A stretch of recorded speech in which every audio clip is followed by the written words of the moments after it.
sekiranya aja. Kak, kalian dengar video. Assalamualaikum warahmatullahi wabarakatuh.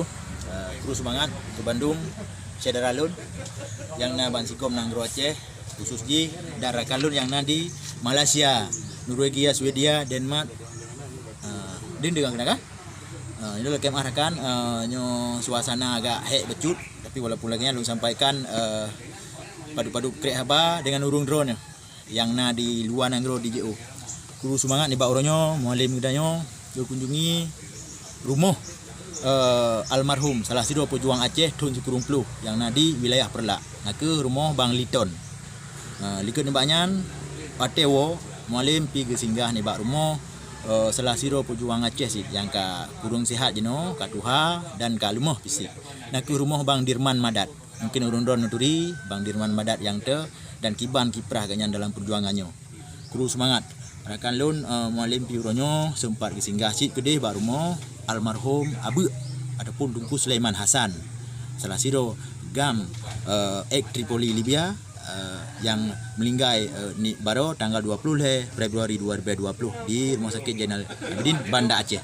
Uronyo mualim katruh ke singgah katruh kali ke kunjungi rumah duka dan geba bacut ala kadar bantuan menancik ke komunikasi dengan pihak keluarga kadang pupuna kendala-kendala yang harus diselesaikan oleh mualim.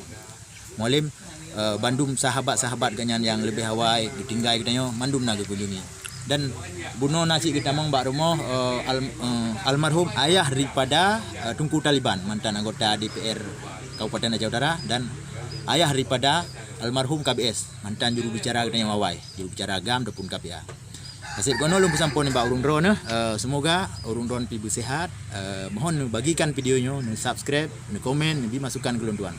Yang payah lung robah, yang payah lung perbaiki akan lung perbaiki. Yang penting dalam laki Allah mualim dia bersihat, bendera BE mandung poin-poin ayu terselesaikan. Jadi baik ni fitnah, baik ni dengar haba fitnah diceki, baik ni dengar haba fitnah yang dari luar nanggro yang hana jelah urang yang pupun hai ni komunikasi kena dalam nanggro.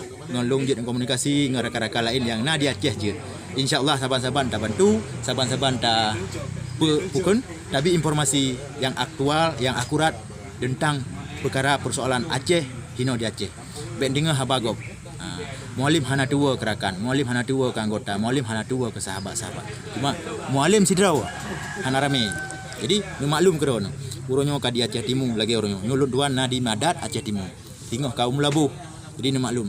Mungkin ideh na bupati si yang dari Partai Aceh dari Gam ka geja aju ideh apabila na musibah ideh. Yang lagi yang. Kasih kono lu pesampun ni bak ron rakan-rakan lun. Terima kasih. Assalamualaikum warahmatullahi wabarakatuh.